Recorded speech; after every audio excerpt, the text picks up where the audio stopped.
Bismillahirrahmanirrahim. Assalamualaikum warahmatullahi wabarakatuh. Waalaikumsalam warahmatullahi wabarakatuh. Alhamdulillahirabbil alamin. Wassalatu wassalamu ala asyrafil anbiya wal mursalin wa ala alihi wa sahbihi ajmain, amma ba'd.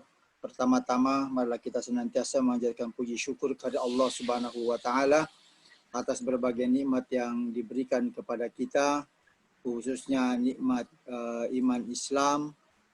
Karena nikmat itulah maka kita bersedia meluangkan waktu untuk berkumpul di jamaah virtual ini dalam rangka watawasau bil haq. Salam dan salat marilah senantiasa kita kirimkan kepada kita Nabi Muhammad SAW beserta keluarga, sahabat dan pengikutnya hingga yaumil akhir. Yang saya muliakan Al-Mukarram Bapak Kandidat Dr. Ustadz Muhammad Nur yang sudah berkenan untuk senantiasa berbagi ilmu di setiap malam Ahad, dan Bapak Ibu jamaah virtual yang semoga senantiasa mendapat rahmat daripada Allah Subhanahu wa taala. Mengawali pengajian kita pada malam hari ini, mari kita sama-sama buka dengan membaca basmalah. Bismillahirrahmanirrahim. Semoga dengan bacaan basmalah ini kita insyaallah diridhai oleh Allah Subhanahu wa taala. Bapak Ibu jamaah virtual yang dirahmati Allah Subhanahu wa taala, sebelum kita mulai saya kembali mengingatkan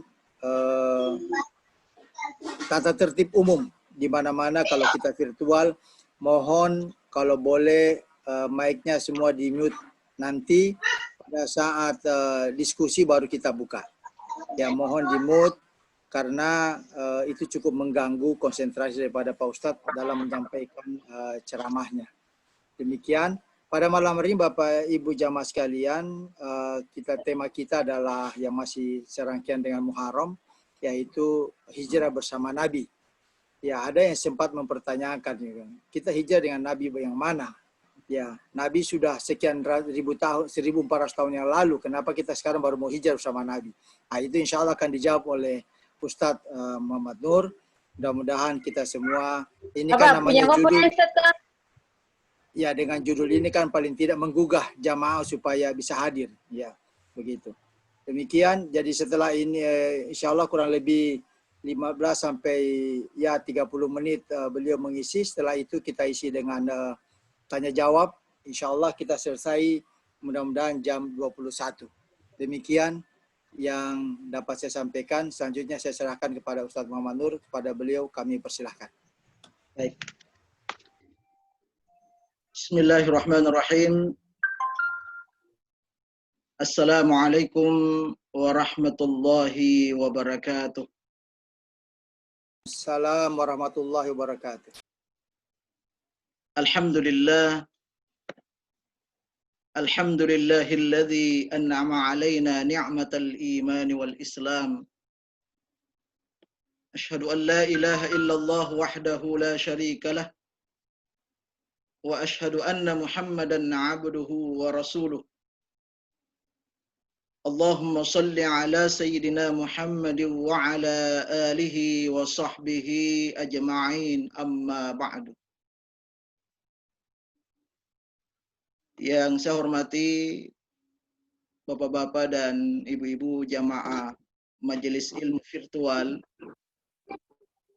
yang sama-sama dirahmati oleh Allah Subhanahu wa taala. Alhamdulillah, pertama-tama mari kita panjatkan syukur kehadirat Allah Subhanahu wa taala.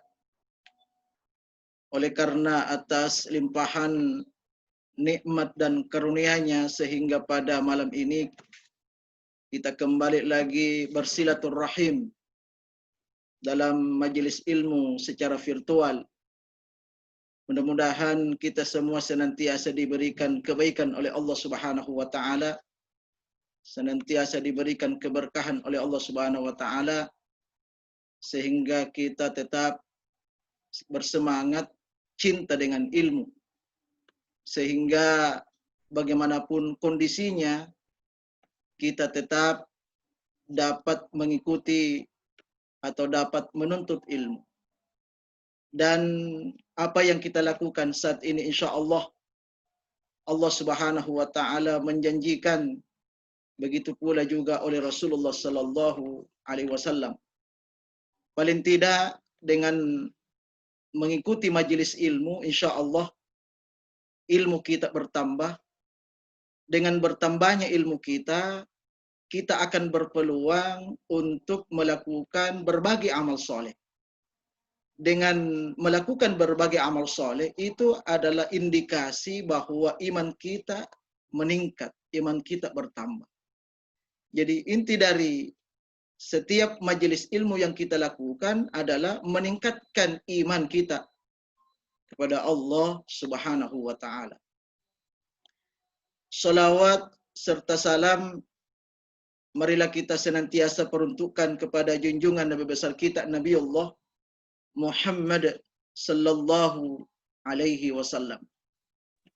Mudah-mudahan dengan salawat yang terus menerus kita lazimkan untuk kita amalkan, insya Allah menjadi asbab kita akan mendapatkan pertolongan dan syafaatnya Rasulullah sallallahu alaihi wasallam.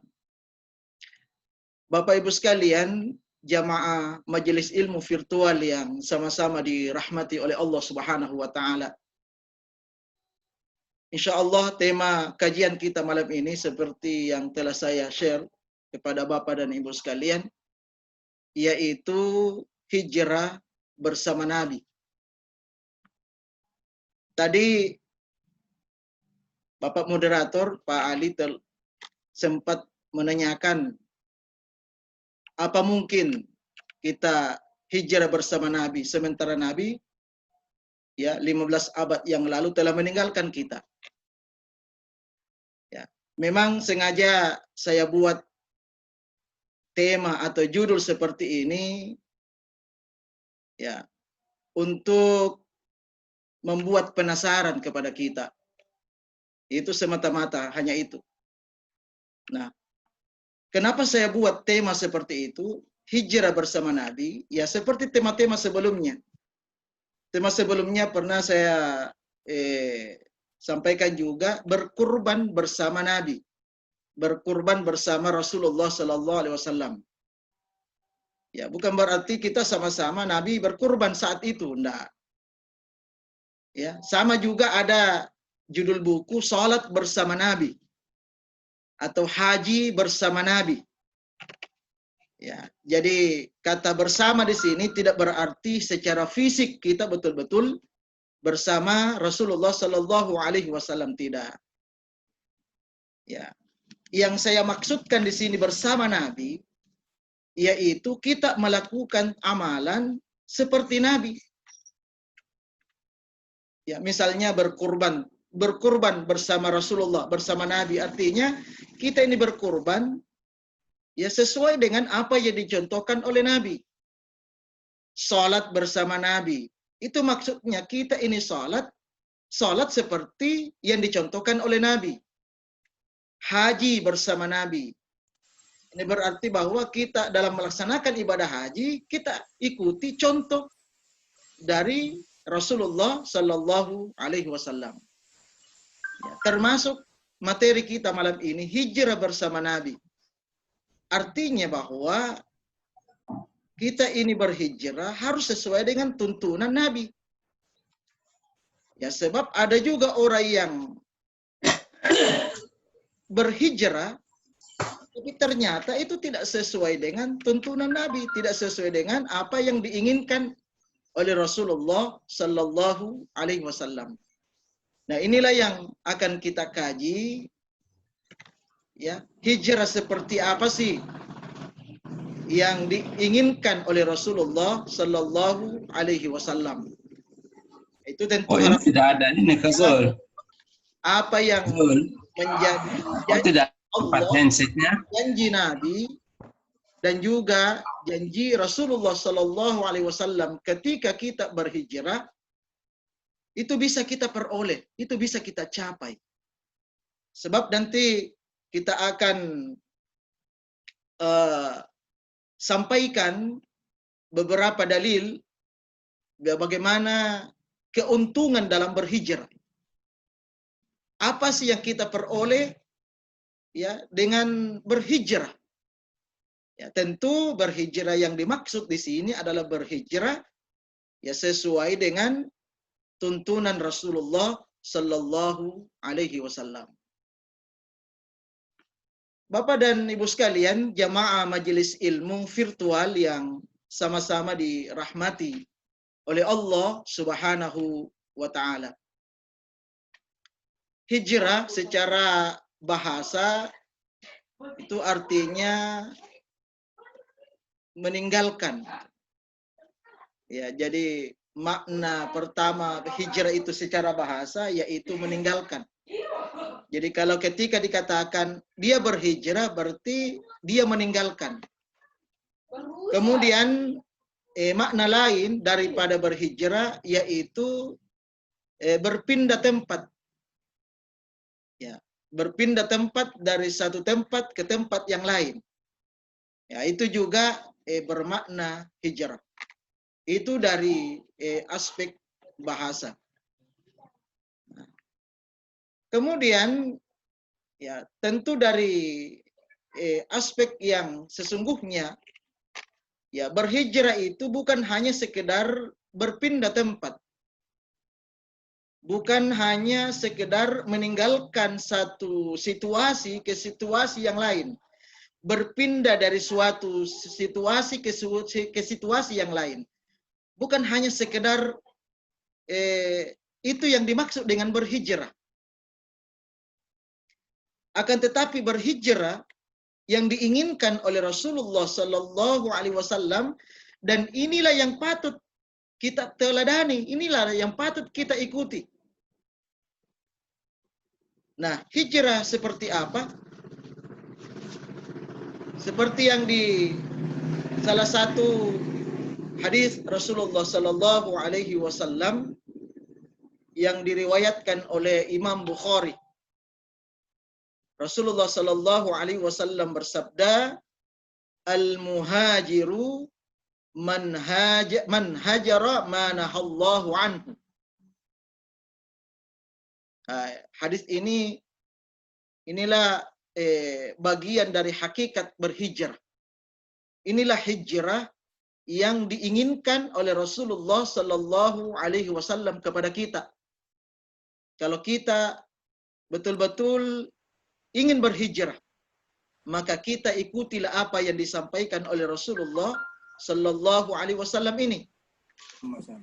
Al-muhajiru, orang yang hijrah itu kata Nabi, man hajara manahallahu anhu, yaitu orang-orang yang berhijrah atau orang-orang yang meninggalkan segala larangan Allah.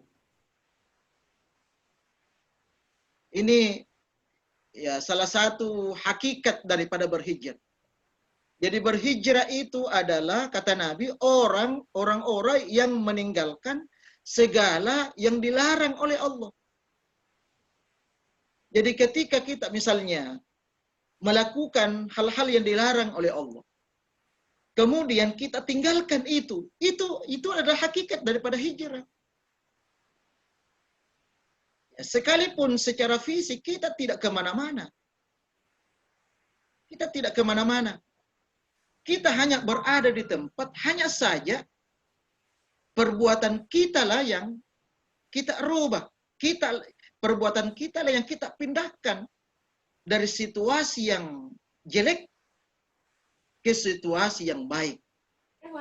Dari situasi yang dilarang oleh agama, dilarang oleh Allah, dilarang oleh Nabi, kepada apa-apa yang diperintahkan oleh Allah, diperintahkan oleh Nabi. Itulah sesungguhnya hijrah. Ya, dan inilah yang dimaksud hijrah bersama Nabi. Jadi sekali lagi kata Nabi, orang yang berhijrah itu sesungguhnya adalah orang-orang yang meninggalkan segala larangan Allah Subhanahu wa ta'ala. Apa-apa yang dilarang oleh Allah, ketika kita tinggalkan, maka itulah sesungguhnya hijrah. Artinya apa? Hijrah itu kapan saja, di mana saja kita harus lakukan. Tidak ada kompromi. Tidak ada kompromi. Ya, karena inilah bagian dari kewajiban kita selaku hamba Allah Subhanahu wa taala yang betul-betul ya ingin membuktikan ketakwaan kita kepada Allah. Takwa kan maknanya melaksanakan perintah Allah dan menjauhi larangan Allah. Itulah hijrah. Itu pertama. Kemudian yang kedua, hijrah kalau kita ingin kaitkan dengan tempat,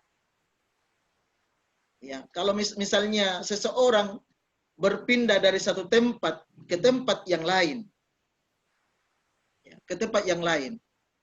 Nah, kalau kita ingin hijrah ini berpindah tempat ini, ya, seperti yang diajarkan oleh Nabi, seperti yang dicontohkan oleh Nabi, seperti yang dituntunkan oleh Nabi, maka berpindahnya kita dari satu tempat ke tempat yang lain, ke tempat yang baru ini, lebih mendekatkan diri kita kepada Allah. Jadi pindahnya kita lebih mendekatkan diri kepada Allah. Contoh, misalnya pindah rumah.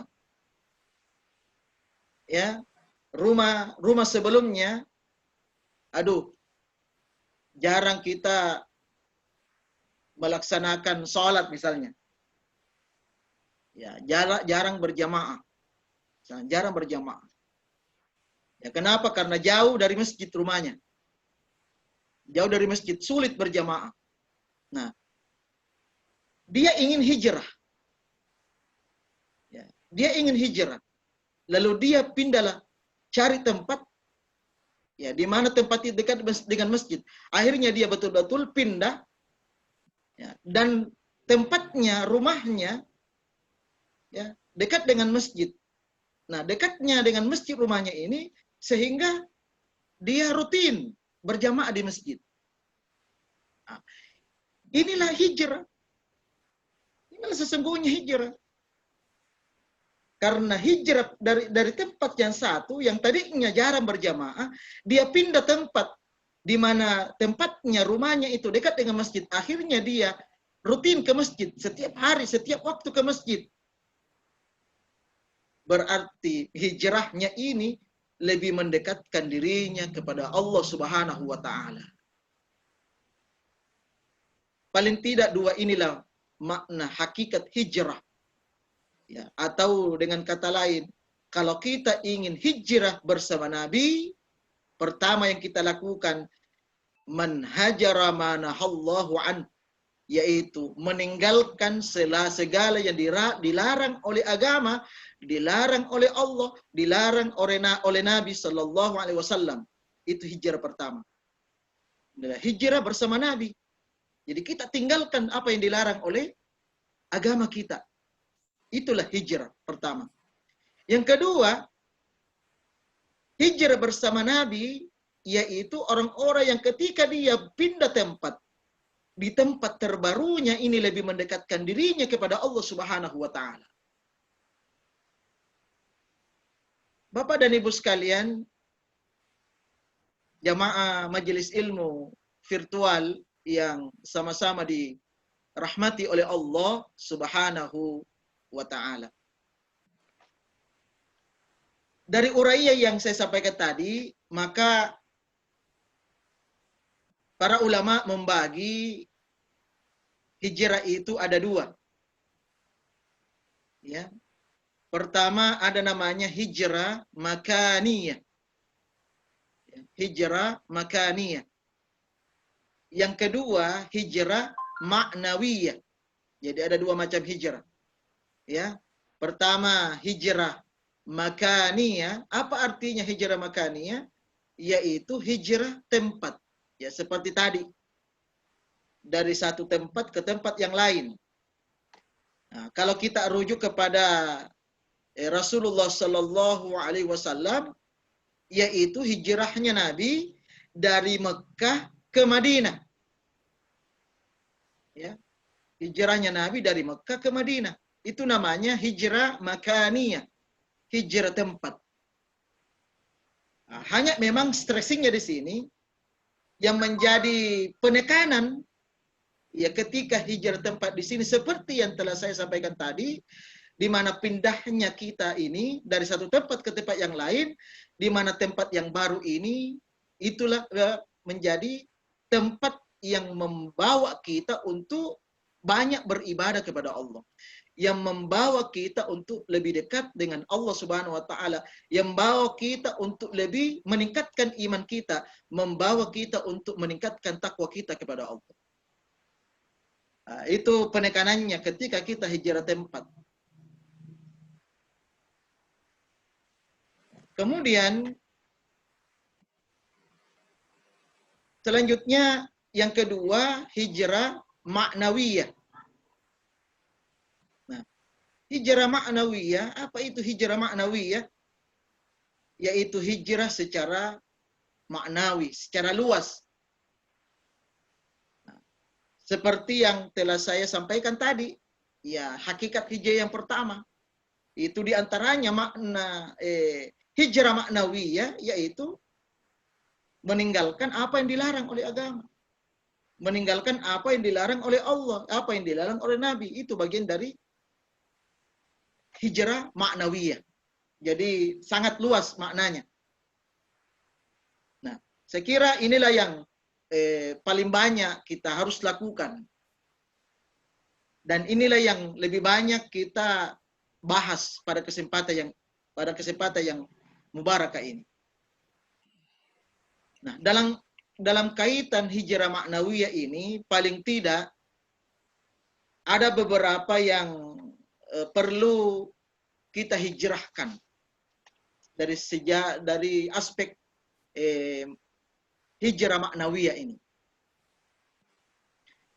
Di antaranya yang perlu kita hijrahkan, ya, pertama yaitu hijrah keimanan. Satu, hijrah iman. Yang kedua, hijrah ibadah. Kemudian yang ketiga, hijrah akhlak. Kemudian yang keempat, hijrah muamalat. Jadi ada 4. Ya, saya kira inilah yang paling penting dalam kehidupan ini. Kalau misalnya kita tidak berpindah tempat, tidak hijrah makaniyah, ya karena memang di situ kita tinggal. Ya, di situ kita tinggal, masa kita mau kemana-mana lagi? Ya, maka yang harus kita fokuskan untuk hijrah adalah hijrah maknawiyah 4 ini. Jadi sekali lagi saya ulangi, yang pertama yaitu hijrah iman, hijrah keimanan. Yang kedua, hijrah ibadah. Yang ketiga, hijrah akhlak. Dan yang keempat, hijrah muamalat.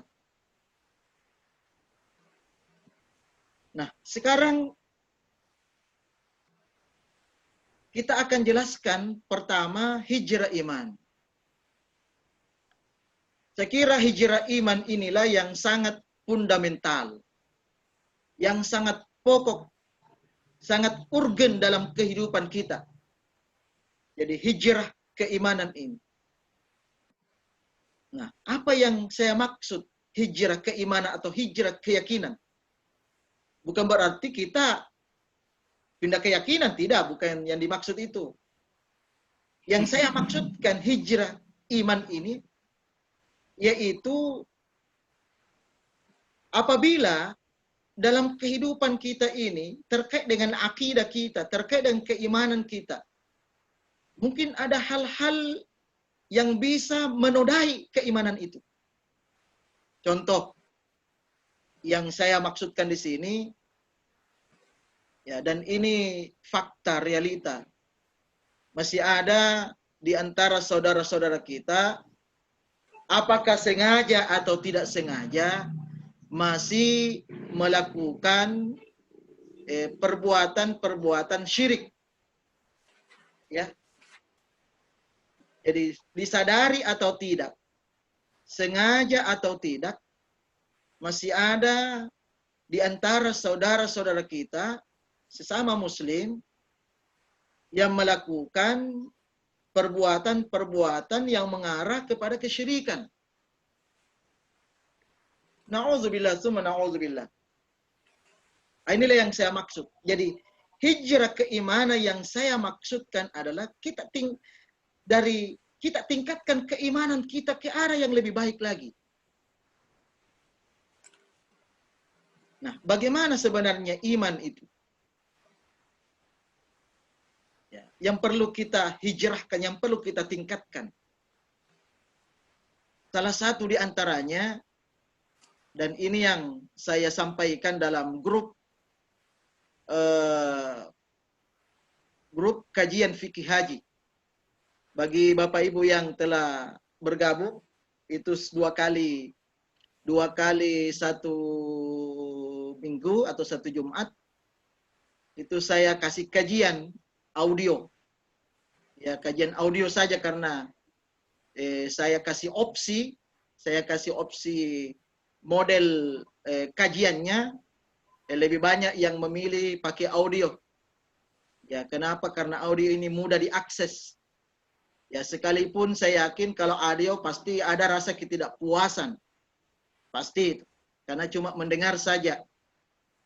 Ya. Dalam kajian tersebut saya sampaikan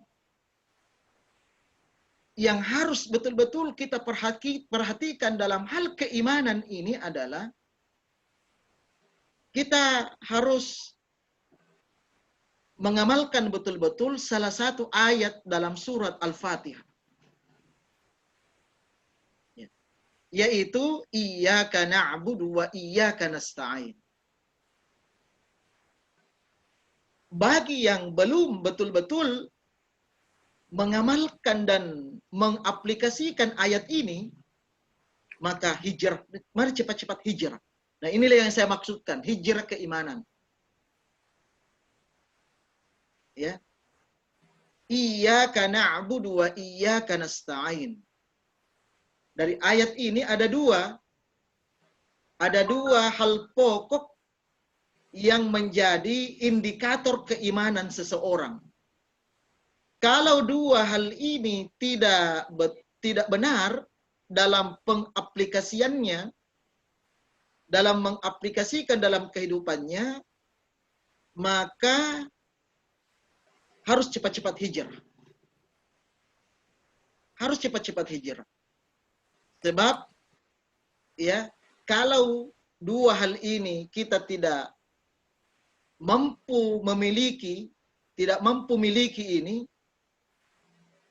maka itu akan berdampak buruk terhadap semua ibadah yang kita lakukan. Semua ibadah yang kita lakukan akan berdampak buruk.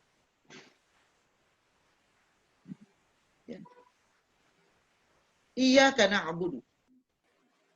Hanya kepadamu lah ya Allah kami sembah. Orang yang imannya bagus, yaitu orang yang hanya di hatinya menyembah Allah.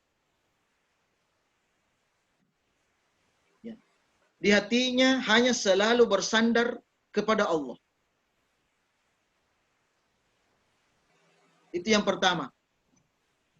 Jadi inilah yang harus kita betul-betul mantapkan dalam kehidupan kita. Mulai dari bangun tidur sampai tidur kembali, kita muhasabah diri. Apakah kehidupan saya ini atau apa yang saya lakukan ini bertentangan dengan ibadah kepada Allah? Itu yang harus kita periksa diri kita. Ya, tapi insya Allah saya yakin Bapak dan Ibu sekalian yang ada di majelis ini, saya yakin ya, apa yang kita lakukan selama ini itu mengarah kepada menyembah hanya kepada Allah Subhanahu wa taala. Ini berarti bahwa sudah aman 50%. Yang kedua, wa iyyaka nasta'in. Hanya kepadamu ya Allah kami meminta pertolongan. Artinya apa? Dalam kehidupan ini yang patut kita mintai hanya Allah. Jadi ketika misalnya kita butuh keselamatan, maka kita hanya minta keselamatan hanya kepada Allah Subhanahu wa taala. Jangan yang lain. Kita tidak boleh minta keselamatan kepada selain daripada Allah Subhanahu wa taala, tidak boleh. Kapan kita meyakini ada sesuatu yang bisa menyelamatkan kita selain daripada Allah, itulah yang harus kita hijrahkan. Itu yang harus dihijrahkan. Sebab kalau kita tidak hijrahkan keyakinan seperti itu, tadi saya katakan, itu akan berdampak buruk terhadap seluruh ibadah yang kita lakukan. Na'udzubillah. Apa dampak buruknya sebenarnya? Man 'amila shalihan min dzakarin aw untha wa huwa mu'min falanuhyiyannahu hayatan thayyibah wa lanajziyannahum ajrahum bi ahsani ma kanu ya'malun. Itu kata Allah. Siapa yang melakukan amal soleh, baik itu laki-laki maupun wanita, dan dia beriman, iman, keyakinannya benar kepada Allah. Salah satu di antara janji Allah dalam ayat itu di bagian akhirnya, walanajziyannahum bi ahsani walanajziyannahum ajrahum bi ahsani ma kanu ya'malun. Allah akan memberikan balasan yang terbaik. Allah ketika kita salat misalnya, ketika kita salat, maka Allah memberikan balasan yang melebihi dari apa yang kita kira, apa yang kita sudah bayangkan. Allah kasih lebih dari itu. Allah kasih lebih dari itu. Itu karena apa? Mukmin, iman. Itu karena iman kita sudah benar kepada Allah. Maka Allah kasih yang terbaik. Artinya apa? Ketika ada orang yang beribadah, sementara keyakinannya dipertanyakan. Kenapa? Karena tadi mengharapkan keselamatan bukan kepada Allah. Bukan kepada Allah, tapi kepada sesuatu. Maka setiap kali dia beramal, maka Allah tidak kasih balasan sedikit pun. Na'udzubillah. Sedikit pun. Allah tidak akan kasih dia apa-apa. Artinya percuma. Jadi percuma dia sholat, percuma dia puasa, bahkan percuma dia haji. Itu karena apa? Sekali lagi, iman, keyakinannya tidak benar. Oleh karena itu, disinilah penekanannya. Ketika kita masih ada kesalahan dalam beriman kepada Allah. Pertama tadi, kesalahan dalam beribadah kepada Allah, dalam menyembah kepada Allah. Yang kedua, kesalahan dalam meminta. Oleh karena itu, hijrahlah. Inilah yang dimaksud hijrah bersama Nabi. Karena inilah yang diajarkan oleh Nabi. Melalui Al-Quran, surat Al-Fatihah tadi. Iyyaka na'budu wa iyyaka nasta'in. Bapak dan Ibu sekalian yang dimuliakan oleh Allah Subhanahu wa taala. Kemudian saya persingkat karena ini waktu tidak terasa. Sudah setengah jam saya bicara. Kemudian yang kedua, hijrah ibadah. Hijrah ibadah. Artinya bahwa ketika hari ini kita beribadah hanya seadanya saja. Seadanya saja kita beribadah.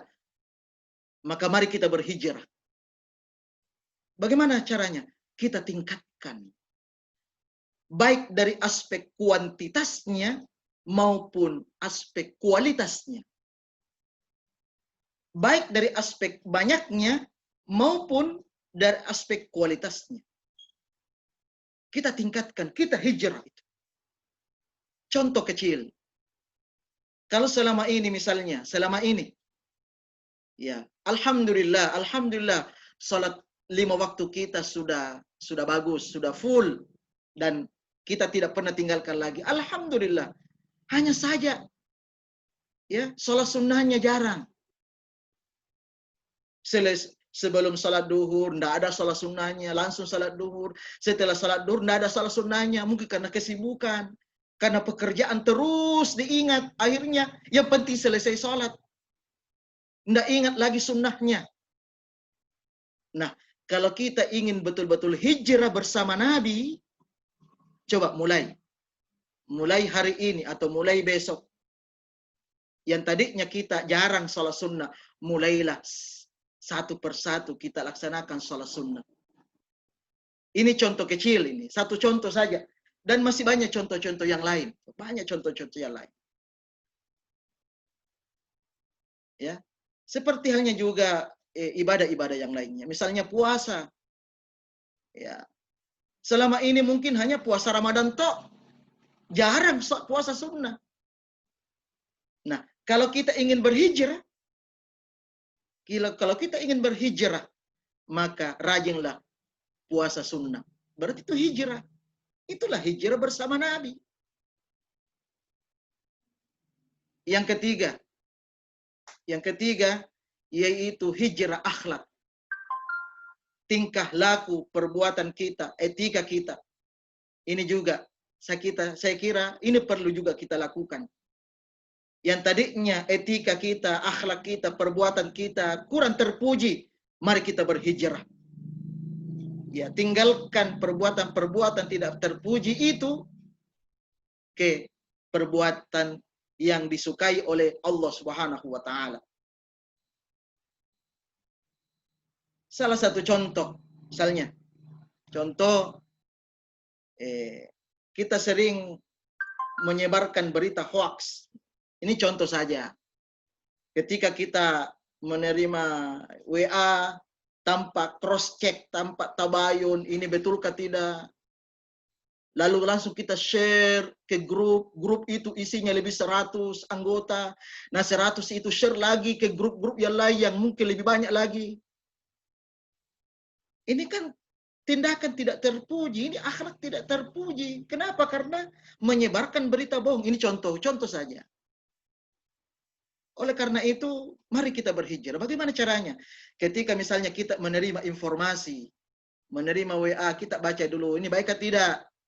Kalau terkait dengan orang misalnya, lebih jangan di-share. Ya, terkait dengan orang, kepribadian orang, tak usah kita share. Cukup kita tahu. Itu pun jangan langsung dibenarkan apakah betul seperti itu atau tidak. Cukup saja. Ya, hanya sekedar bahan bacaan tok saja. Ya. Tapi kalau misalnya kebaikan-kebaikan, ya hadis-hadis Nabi, kemudian ayat-ayat Al-Qur'an, tafsirnya, nasihat-nasihat para ulama, itu wajib kita share. Ya, berbagi kebaikan, berbagi ilmu kepada saudara-saudara kita. Nah, itu akhlak. Dan banyak lagi akhlak-akhlak kita yang perlu kita hijrahkan ke arah yang lebih baik, ke arah yang disukai oleh Allah Subhanahu wa taala. Kemudian yang terakhir yaitu hijrah muamalah. Hijrah muamalah. Ya. Artinya dalam bermuamalah, dalam bergaul sesama kita, khususnya kita, ya, atau bahkan lebih jauh dari itu kepada siapa saja, bahkan kepada binatang, kepada tumbuh-tumbuhan, tapi kita utamakan dulu kepada sesama kita ini, kita perbaiki muamalah kita. Dan secara khusus lagi, ya, bermuamalah, ya, dalam hal berjual beli, ini lebih khusus lagi dalam kaitan dengan jual beli. Ya, berjual belilah sesuai dengan tuntunan Rasulullah SAW. Kenapa? Karena dalam konteks bermuamalah ini, ya jangan sampai kita terjebak dalam perkara-perkara riba. Saya banyak mengikuti kajian-kajian tentang muamalah, banyak membaca rujukan-rujukan tentang dalam bermuamalah. Ternyata banyak di antara kita ini ya masih dihantui dengan perkara-perkara riba itu. Ketika kita berbisnis, ketika kita melakukan transaksi, ternyata tanpa kita sadari itu kita terjebak terjebak dalam riba itu sendiri. Inilah kita berusaha hijrahkan semua itu. Insya Allah, kalau itu kita mampu hijrahkan, maka fadilah yang kita peroleh. Di antaranya Allah berfirman, "Wa may yuhajir fi sabilillah yajid fil ardi muragaman katsiran wa sa'ah. Wa may yakhruj min baiti muhajirin ila rasulih tsumma yudrikul maut faqad waqa'a ajru Allah wa kana Allah ghafurur rahim." Artinya siapa yang berhijrah di jalan Allah, berhijrah, niscaya mereka mendapati di muka bumi ini tempat hijrahnya luas dan rezekinya yang banyak. Itu yang menjadi catatan. Kemudian ayat yang lain dikatakan, alladzina amanu wa hajaru wa jahadu fi sabilillah bi amwalihim wa anfusihim azamu darajatan indallah wa ulaika humul faizun. Ya, orang-orang yang beriman dan berhijrah serta berjihad di jalan Allah dengan harta benda dan dirinya, maka dia akan mendapatkan derajat yang tinggi dan dia termasuk orang yang sukses. Jadi kalau mau tinggi derajatnya, mau sukses, coba mari kita berhijrah. Minimal 4 tadi, hijrah iman, keimanan, hijrah ibadah, ya, hijrah akhlak, dan hijrah muamalah. Baik Bapak Ibu sekalian, saya kira demikian untuk sementara kajian kita. Mudah-mudahan bisa menjadi renungan bagi kita, sehingga paling tidak sedikit demi sedikit kita berusaha berhijrah, dan pada akhirnya sebelum maut menjemput kita, insya Allah kita betul-betul total dalam berhijrah, sehingga kita mendapatkan kesuksesan di dunia dan insya Allah sukses di akhirat. Demikian, wallahul musta'an wa alaihi tiklan. Assalamualaikum warahmatullahi wabarakatuh. Waalaikumsalam warahmatullahi wabarakatuh.